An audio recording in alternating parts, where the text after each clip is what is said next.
만 가지 일이 잘 되는 만사형통, 날이 가고 달이 가도록 진보되고 잘 되는 일취월장이라는 한문 사자성어대로 여러분과 저의 인생이 이렇게만 된다면, 하는 일마다 잘 되고 아무런 근심 걱정 없이 살 수만 있다면 얼마나 좋을까요? 얼마나 좋을까요? 일뿐이겠습니까? 만나는 사람들마다 다 나에게 도움이 되고 유익이 되고 힘이 되고 내 인생에 없어서는 안 될 사람이야 라고 할 정도로 좋은 사람들만 만날 수만 있다면 또 얼마나 좋을까요?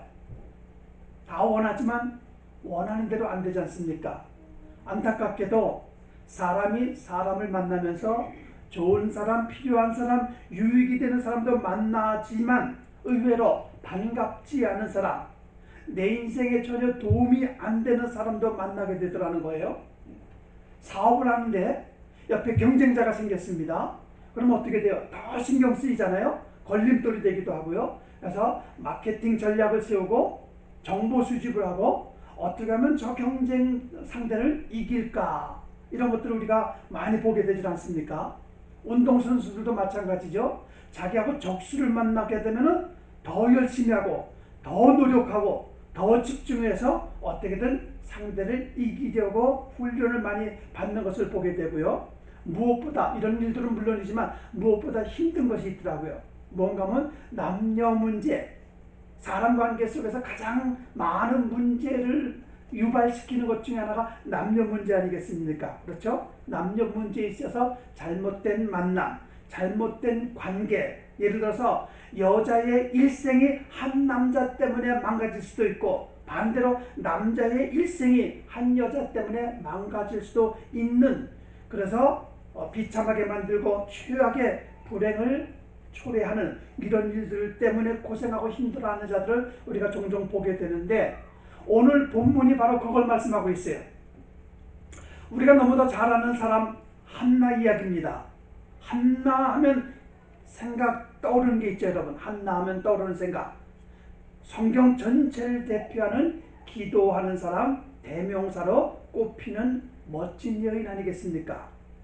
많은 목사님들이 기도에 대한 설교를 할 때 한나를 빼놓지 않을 정도로 인물이, 구약을 대표하는 인물 중에 한나를 빼놓을 수가 없는데, 그런데 한나는요, 처음부터 기도하는 사람이었고 처음부터 유창하게 기도를 잘했기에 우리에게 오늘날까지 기도의 표본이다 라는 소리를 듣게 된 것인가 하면은 그렇지가 않다라는 것입니다.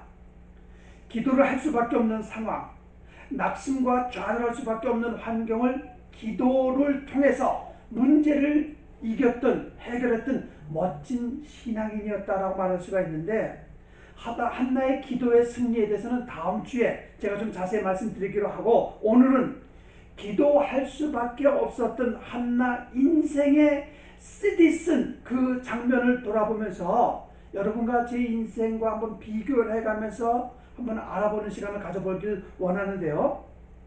한나에게는 우리가 잘 아는 대로, 말씀을 읽은 대로 정말 자기만을 사랑해주고 아껴주는 남편 엘가나가 있었습니다. 엘가나는 누군가 하면요, 이스라엘의 12지파 중에 그 중에서 가장 영광스럽다고 하는 제사장 역을 맡은 레위 지파의 자손, 후손이었었죠. 오늘날로 말하면 목회자의 가정에서 태어난 경건한 사람이 바로 엘가나였었습니다. 그렇다면은 이런 상황 속에서 이때 당시의 상황을 조금 설명을 하게 되면요, 사사시대의 거의 끝 무렵이거든요. 지금이 거의 끝 무렵인데, 사사시대 하면 말할 수 있는 대표적인 한마디가 뭔가 하면 각자 자기 소위대로 행하더라 라는 것이 보통 그때 당시의 사람들 모두가 가지고 있던 일반적인 삶의 모습이었어요.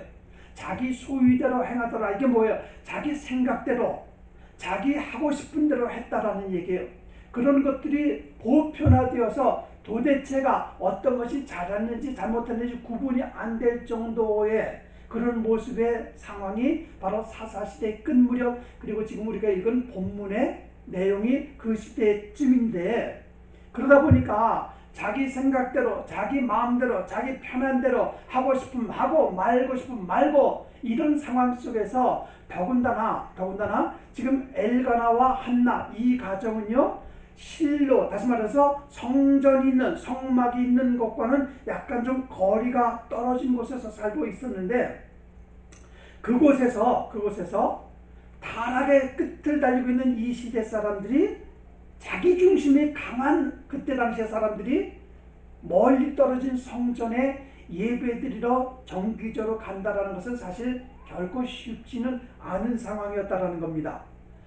성전이 가까이 있으면은 그래 가까운데 가보자 라고도 하겠지만, 멀어요. 안 가도 됩니다. 왜? 많은 사람들이 안 갈 수도 있고 안 가고 있었으니까. 실제로 바쁘다, 귀찮다, 뭐 거리가 먼데 여기서 그냥 내가 마음속으로 기도하고 예배드리면 되지, 이런 상황. 오늘날도 마찬가지죠. 똑같죠.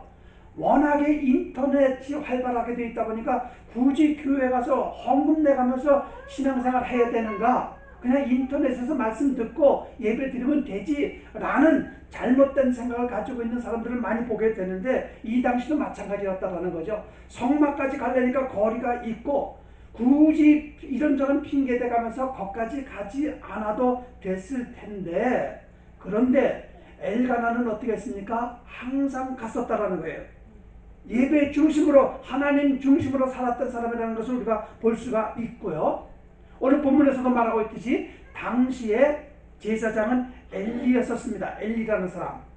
그 엘리에게 홈리와 비느하스라는 두 아들이 있었죠. 그런데 이 한나 이야기 속에 왜 엘리 제사장과 그 두 아들 이야기가 언급되고 있는가 하면요, 엘리 목사님도 그리고 그에게 주어진 두 아들도 목회자로서, 목회자의 자녀로서 자기의 이익과 만족과 필요를 채우기 위해서 급급했지 사명을 상실했던 제사장이었거든요.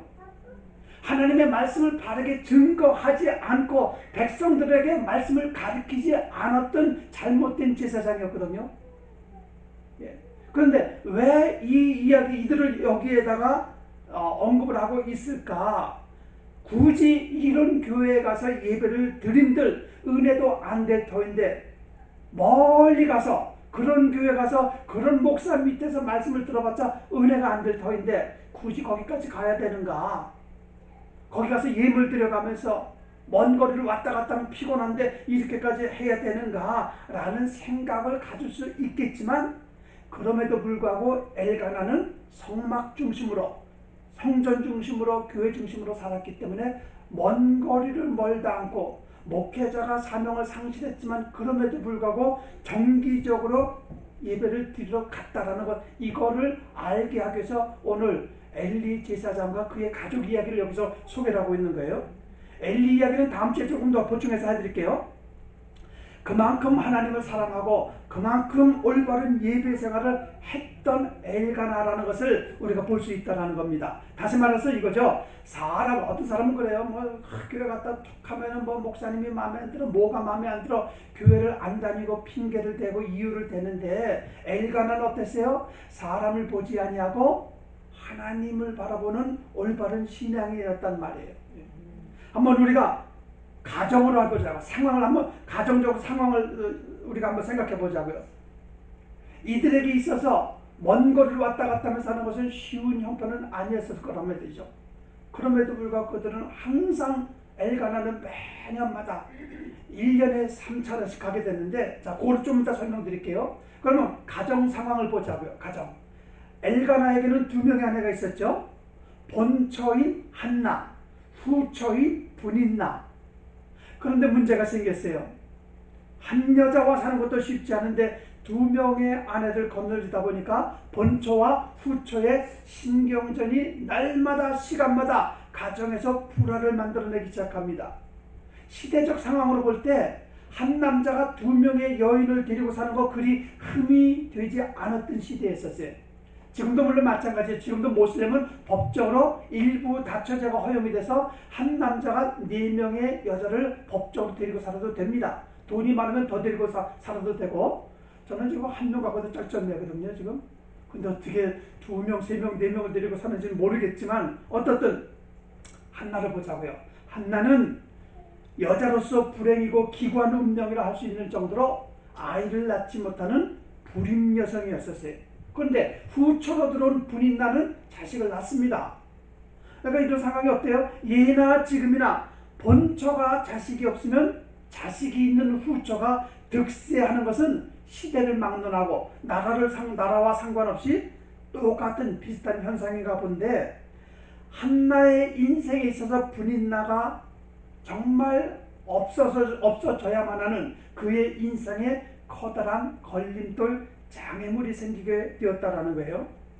여자로서 자식이 없는 것도 서럽고 괴로운데 후초로운 여자가 자식이 생기다 보니까 기고만장하고 거들먹거리면서 본처를 노골적으로 무시하고 점점 오만불선한 태도에 한나는 점점 괴로워지기 시작했고 울적해지기 시작했고, 우울증에 스트레스 그냥 팍팍 쌓이기 시작하는 거예요. 가정에는 두 여인의 치열한 보이는 보이지 않는 싸움으로 평안할 날이 없었는데, 사실은 분인나의 일방적인 공격이었죠. 일방적인. 그럼에도 불구하고 엘가나가 무디어서 그런 건지 모르지만 어떤 이유에서인지 하나님 앞에 정기적으로 예배드리는 것은 빼놓지 않았던 참 멋진 것을 보게 되는데, 이렇게 생각해 보자고요. 가정에 불화가 있는데 예배다운 예배 드릴 수 있을까요? 어떠세요? 가정에 불화가 있는데, 집안에 싸움이 있는데, 갈등이 있는데 교회 갈 마음이 있고 예배 드릴 마음이 있었을까? 그럼에도 불구하고 엘가나는 항상 빼놓지 않고 자기 가족들을 데리고 예배 드리러 가는 것을 보게 되는데, 좀 전에 말씀드린 대로 이스라엘 남자들은 매년 3회씩 성전에 올라가서 예배를 드립니다. 그 중에 한 번 6월절에는 꼭 가족이 함께 가요. 가족이 가서 함께 예배를 드렸는데, 예배를 드리고 나면은 가족들과 함께 음식을 먹고 포도주를 마시고, 그리고 그때마다 엘가나는 잊지 않고 분인나가 낳은, 그러니까 후초 분인나가 낳은 자녀들에게 분깃을 나눠줬습니다. 분깃. 여기서 말하는 분깃은 무엇인가 하면 고기 덩어리라든지 아니면 어떤 선물이에요. 작은 선물인데, 자, 여기서 이제 말씀의 본론으로 들어갑니다. 분인나는 남편에게 받은 그것에 감사할 줄 모르는 여인이었었고, 욕심도 많았고 질투가 많은 여자였었어요. 여러분, 어떤 상황에서든지 질투하지 마세요. 질투는 절대 나의 영적 삶에 도움이 안 됩니다. 자기 자신에게도 해가 되고 내 옆에 있는 사람들에게 해가 되는 것이 질투예요. 질투. 여자가 한을 품으면 온 6월에도 서리가 내린다고 하죠. 이게 어디서 나온 줄 아세요? 여자의 질투에서 파생된 이야기인 것 같은데, 질투가 무섭다라는 거예요. 질투가. 동생 아벨의 예배는 받으시고 자신의 예배는 받지 않았다는 질투 때문에 가인은 동생을 쳐 죽이지 않습니까? 그래서 그 최초의 살인자가 되었는데, 이런 것들이 어디서 유발된 거예요? 질투에서 유발된 거예요. 하나님, 왜 내 예배는 안 받으십니까? 왜 내 재물은 안 받으십니까? 동생 건 받으시고 뭐가 다릅니까?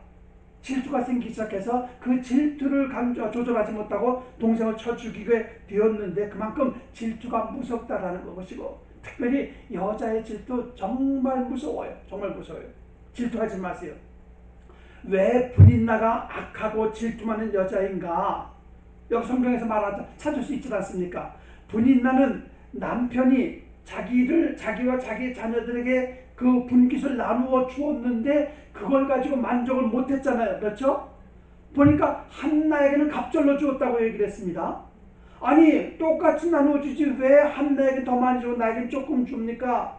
이런 일 잃어가면서 질투가 생기기 시작하면서 더욱 한나를 괴롭히고 무시하고 핍박을 하기 시작합니다. 그만큼 독한 여자가 분인나예요. 그런데 한나는 어떠세요? 반면 한나는 착하고 온순한 여인이었던 것 같아요. 남편을 사랑하고 행복한 가족을 원하던 소박한 소망을 가진 여인이 바로 한나였던 것 같습니다. 그리고 남편 못지않게 누구보다 하나님을 사랑하는 믿음의 여인이었던 것을 또 보게 되는데, 남편과 가정, 하나님을 향한 신앙, 착하고 순수한 성품, 남에게 싫은 소리 할 줄 모르는 겸손한 여인, 그렇게 살면 다 평탄해야 되는데, 그런데 그런 여인의 인생이 평탄이 아니라 굴곡이 너무 심해지기 시작합니다. 남편의 두 번째 여인인 분인나가 집으로 들어온 후부터 그녀의 인생이 꼬이기 시작한 거예요. 인생 무상, 덧없는 것이 인생이다라는 말이죠. 일장춘몽, 아까 우리가 부른 찬송에도 그 단어가 나오는데, 모든 것은 일장춘몽이다, 한순간에 사라질 것이다 라고 했듯이, 아무리 착한 성품에 아무리 믿음으로 살아보려고 애를 쓴다 할지라도 순탄한 인생, 편안하고 안전한 인생이 아닌 것이 한나에게도 다가오게 되었다라는 거예요. 한나 인생에 분인나가 들어오면서부터 고통스럽고 가장 감당하기 어려운 지옥 같은 생활이 매일같이 연속적으로 이어지게 됩니다. 성품이 못됐거나 남에게 지기 싫어하는 강한 성격이라면 정말 머리채에서 끄들고 너 죽고 나 죽자라고 맞서 싸우면서, 특별히 본처하게 자기 본처로서 얼마든지 자기 권리를 행사할 수 있건만, 속이 상해도 말 못하는 성격, 억울해도 혼자 끙끙 앓는 성격, 누구에게 털어놓고 신세 타령을 하거나 푸념이라도 했으면 좋겠는데 그럴 만한 성격도 못되고, 무엇보다 하나님을 믿는 신앙인으로서 참아야지, 견뎌야지, 이겨야지 안간 힘을 쓰며 노력을 하면서 지금의 이 고통과 내 앞길을 막는 분인나에 대한 그 노여움을 스스로 소화시켜 보려고 애를 써보지만 역시 인간이었나 봐요. 한계에 도달하게 됩니다. 마침 온 가족이 같이 실로에 가서 남편과 함께 예배를 마치고 귀가하는 길에 역시 또 문제가 터져버렸어요. 결국은 거기에서 그냥 너무 소름이 복받쳐서 그동안에 쌓였던 감정이 이제 폭발이 돼서 남편의 분인나의 횡포를 이기지 못하고 남편 앞에서 땅을 치며 대성통곡을 합니다. 못 살겠다고, 내가 왜 이렇게 살아야 되냐고 대성통곡을 합니다. 자, 그런데 잘 보세요. 한나의 눈물 속에 놀라운 진리 하나를 발견합니다. 뭔가 하면요, 여러분 오늘 제가 꼭 배워야 되는데, 자기를 그렇게 괴롭히는 대상이 분인나였잖아요. 그리고 나름대로 참았잖아요. 그런데 이제는 터뜨렸단 말이에요. 그럼 터뜨렸을 때 그 이유를 대야 될 거예요. 왜 우는지, 왜 괴로워하는지에 대한 이유를 남편에게 토해냈어야 되는데, 그런데 보세요. 누구 때문이다라는 핑계를 전혀 대지를 않아요. 성경은 분명하게 말합니다. 어느 곳에서든지 한나가 무엇 때문에 왜 괴로웠다, 그 분인나 때문에 그렇게 괴로웠다는 얘기를 하지를 않고 있어요. 저는 거기서 한나를 멋지게 좋은 점수를 주고 싶습니다. 정말 멋진 신앙인이구나. 명색이 자신이 본처 아닙니까? 명색이 큰소리치고 당당해야 할 사람이 자신 아니겠습니까? 요즘에도 아직 남아있지만 한국에 한동안 갑질 논쟁이 있었잖아요. 정치권이나 사회적으로 횡포 부리는 사람들에 대한 이야기들, 나보다 조금 높은 사람이 내가 저보다 낮은 위치에 있다고 해서 갑질 행사를 했던 것 때문에 참 말이 많았는데, 갑질을 할 수 있는 위치는 당연히 누구예요? 한나였다라는 겁니다. 한나. 그런데도 불구하고 주눅이 들어서 말도 제대로 못하고 어깨도 펴지 못하고 살아왔던 지난 세월, 모멸감과 굴욕과 억울함을 당했던 서름을 참다 못해 남편 앞에 터뜨려보지만 그 눈물이, 그 괴로움이 분인나 때문이다라 얘기를 못하는 이 착한 여인을 보자고요. 우리 같으면 어땠을까? 아마 싸워도 수십 번 싸웠을 것이고, 정말 너 죽자 나 죽자 싸웠을 것이고, 또 참았다 하더라도 막상 터질 때 내가 저 여자 때문에, 당신이 데리고 온 두 번째 여자 분인나 때문에 라는 이유, 변명, 핑계대기에 급급했을 터인데, 그런데 한나는 그러지 않았어요. 핑계대지 않았다는 것을 남편의 한 말을 통해서 볼 수가 있는데, 어때요 여러분? 이 시점에서 보더라도 우리가 한나가 멋있다고 생각 안 드세요? 그리고 우리는 툭 하면 핑계대잖아요. 변명하잖아요. 누구 때문에, 무엇 때문에. 하지 말라는 얘기예요. 그것도 다 하나님은 아시죠. 남편이 이렇게 얘기를 합니다. 8절에 보니까 그 남편 엘가나가 그에게 이르되 한나여 어찌하여 울며 어찌하여 먹지 아니하며 어찌하여 그대의 마음이 슬프며 내가 그대에게 10아들보다 낫지 아니하뇨. 착한 여자의 착한 남편이라고 말하시는 거. 저는 엘가나 볼 때는 어쩜 나 같은가. 막 비웃음의 소리가 여기저기서 들리는데 참 멋있는 남편 같아요. 어찌하여 우냐 어찌하여 먹지 아니하냐 어찌하여 그대 마음에 그렇게 슬픔이 있느냐. 왜 울어 여보? 무슨 고민이 있어? 뭔가 말을 좀 해봐. 당신이 아이를 낳지 못한다고 그것 때문에 너무 마음 쓰지 마. 나는 10아들보다도 더 소중한 게 당신이야. 그 말하고 있잖아요 지금. 나는 부인을 위로해주고 있는 거예요. 이런 경우 대부분의 남편들은 어떨까요?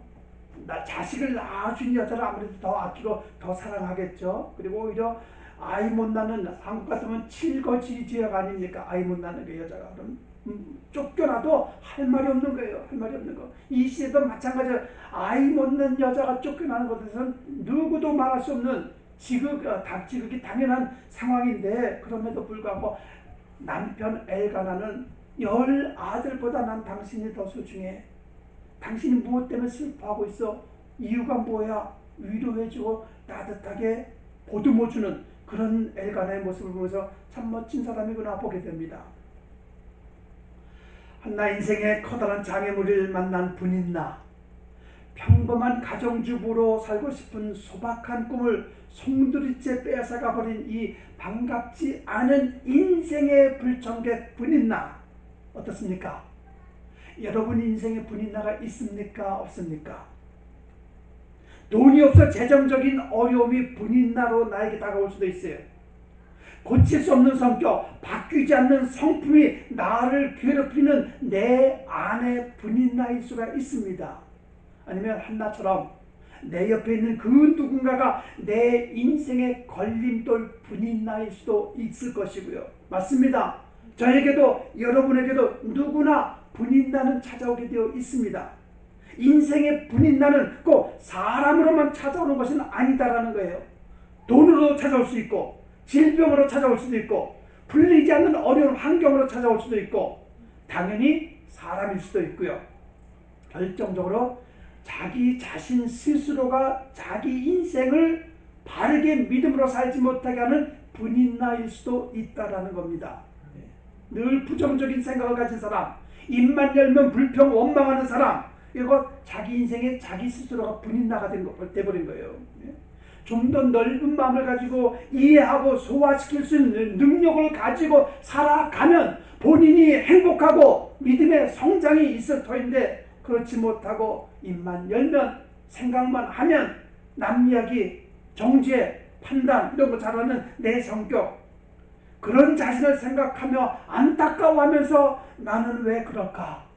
이렇게밖에 안 되는 걸까? 왜 좀 멋진 믿음의 사람으로 변화가 안 되는 걸까라는 자책감. 물론 이런 자책감조차 스스로 갖지 못하고 여전히 스스로 맞다고 잘났다고 옳다고 생각하며 자기 중심, 자기 착각에서 벗어나지 못하고 사는 사람도 많이 있지만 어떻든 이거 말씀드리고 싶은 거예요. 저 시골에서 가난하게 사는 농부가 되었든지 아니면 강대국의 대통령이 되었든지 각자의 인생에 찾아오는 분인나는 누구에게나 있다라는 거 말씀드리고 싶은 거죠. 남쪽 유다의 13대 왕인 히스기야가 있습니다. 우리가 잘 아는 유명한 왕이죠. 북이스라엘의 19명의 왕들과 남유다의 20명의 왕 39명 중에 상위권에 들 정도로 하나님을 향한 믿음이 좋은 왕으로 대표적으로 뽑을 수 있는 왕이었죠. 어느 정도였는가 하면요, 열왕기하 18장에 보면 이런 말씀이 있습니다. 히스기야가 이스라엘 하나님 여호와를 의지하였는데 그의 전후 유다 여러 왕 중에 그러한 자가 없었으니 라고 할 정도로 성경이 인정하는 믿음의 사람이 있었어요. 아버지도 할아버지도 고조할아버지도 증조할아버지도 모두가 다 하나님을 떠나 우상을 섬기며 산당을 세우기도 했던 완전 비영적인 조상들이었음에도 불구하고 히스기야가 왕이 되자마자 이래서는 안 되겠다는 영적 결심을 한 후에 엄청난 종교개혁을 하지 않습니까? 그래서 18장 3절에 보니까 히스기야가 그의 조상 다윗의 모든 행위와 같이 여호와께서 보시기에 정직하게 행하여 여러 산당을 제하며 주상을 깨뜨리며 아세라 목상을 찍으며 모세가 만들었던 놋뱀을 이스라엘 자손이 이때까지 향하여 분향함으로 그것을 부수고 느후사단이라 일컬었더라 라고 할 정도로 엄청난 일을 하면서 자신은 물론 모든 백성들이 하나님 앞에 바로 살아야 된다는 것을 종교개혁을 했던 대표적인 믿음의 사람이에요. 칭찬받을 만한 사람이었고, 그런데 믿음으로 하나님 중심으로 살려는 그에게도 뭐가 찾아옵니까? 분인나가 찾아오진 않습니까? 예. 아수르 왕 사네립이 분인나가 돼서 그에게 찾아온 거예요. 너희가 믿는 하나님은 너희를 돕지 않을 것이다. 너는 내게 항복하고 무릎 꿇어라. 그러면 살려주겠다라고 많은 군사들을 대동하고 협박과 위협을 하면서 히스기야와 그의 모든 강녀들 백성들을 안절부절하게 만듭니다. 이제 겨우 자리를 잡아가는 듯 했는데, 이제 겨우 살만한 것 같은데, 조상 때부터 잃어버렸던 신앙을, 하나님 중심의 신앙을 이제 찾은 듯 한데, 그런데 히스기야 개인과 이스라엘 백성들에게 찾아오는 분인나는 그들을 힘들게 괴롭게 만들기 시작합니다. 자기 자신을 조롱하고 비난하는 것도 견디기 힘든 모욕감인데 하물며 그들은 하나님까지 비웃고 조롱하고 있단 말이에요. 역대하 32장에 그렇게 말합니다. 사네립이 또 편지를 써 보내어 이스라엘 하나님 여호와를 욕하고 비방하여 이르기를 모든 나라의 신들이 그들의 백성을 내 손에서 구원하여 내지 못할 것 같이 히스기야의 신들도 그의 백성을 내 손에서 구원하지 못하리라. 엄청난 일이에요 이게요. 여러분 생각하세요. 누군가 나를 멸시하고 조롱하고 화가 나죠. 화 정도가 아니라 화딱지가 나죠 그냥. 그런데 내가 믿는 하나님을 조롱하고 멸시하는 걸 여러분 눈 까딱이나 합니까?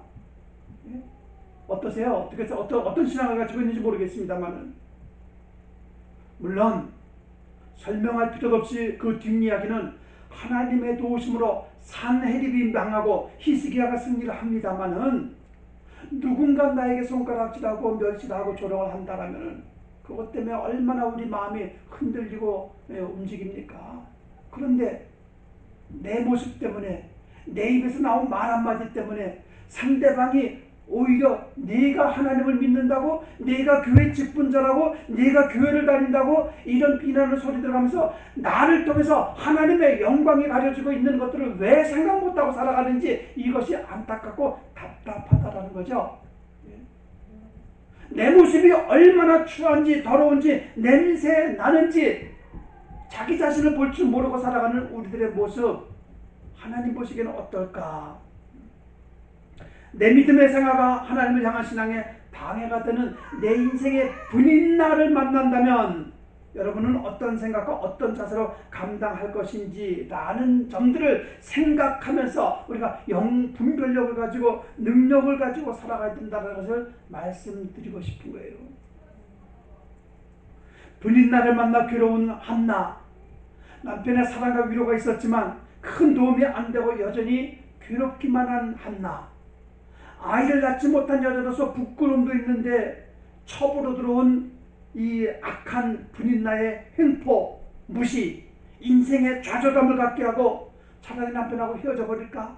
차라리 친정을 가버릴까? 아니면 머리끄댕이 싸들어서 한번 붙들고 싸워볼까? 그러지 성품이 그렇게 따라주지를 못하고 어찌해야 될까? 여러분 같으면 어떻게 하실래요? 이럴 때 여기서 우리가 그냥 지나치지 말고 그 상황이 내 상황이라면 어떨까 생각해 보자라는 거예요. 한나의 그 환경이, 한나 인생에 다가왔던 분인나가 제 인생에, 여러분 인생에 안 올 수가 있습니까? 얼마든지 우리 인생에도 분인나는 찾아오게 되거든요. 그럴 때 어찌 해야 되는가? 위기 탈출할 방법을 한나는 선택을 하게 됩니다. 어떤 방법을 선택할까? 다음 주 제2편에 자세히 알아보겠지만, 인간 승리와 인생 역전을 만들 수 있는 단 하나의 방법을 한나가 하게 되는데 어떤 결정, 어떤 선택을 했을까? 그녀가 선택한 그 결과 열매는 또 어떻게 되었을까? 다음 주를 기대하시라. 개봉박도. 네. 생각해야 할 중요한 진리 하나 말씀드리고 마칠게요. 하나님을 믿는 우리 모두는 인생에 반갑지 않은 분인날을 고난으로 받아들일 수 있어야 된다 말씀드리고 싶은 거예요. 고생과 고난은 전혀 다른 개념이에요. 내 필요와 내 만족을 얻기 위해서 수고하고 애쓰는 것은 고생입니다. 여러분 고생하지 말고 살아가세요. 하지만 내 영혼이 잘 되는 일과 하나님의 뜻을 알아가는 과정에서 당하는 어려움은 고난입니다. 자, 그렇다면 한나는 지금 고생을 하고 있는 걸까요? 고난일까요? 제 개인적인 생각으로 내린 결론이 이겁니다. 한나는 고생을 고난으로 승화시킨 믿음의 사람이었어요. 이걸 말하고 싶은 거예요. 동시에 여러분과 저희 인생에 숱하게 많은 고생을 합니다. 그 고생을 고난으로 승화시킬 수 있는 믿음의 안목을 가져야 된다는 거예요. 죽을 때까지 고생만, 자기만 위해서 살지 말고 한 번뿐인 인생, 한 번뿐인 기회를 놓치지 말고 헛된 인생 살지 마시고 영혼까지 이어지고 연결되어지는 고난에 동참하는 자가 되어야 된다는 겁니다. 아까 고생이라고 생각하지 마세요. 하나님을 믿는 자에게 있어서 고생보다는 우리 주님도 좁은 길, 고난의 길을 가셨잖아요. 여러분과 저는 그 길을 따라가는 거예요. 우리 믿음의 선배들, 믿음의 조상들이 다 고난의 길을 가지 않았습니까? 고생은 그만하시고 이제 고난의 길에 동참해 보세요. 값진 것이 될 것이고 가치가 있는 것이 될 것이고 각자 개개인의 영적 삶에 큰 도움이 될 것입니다.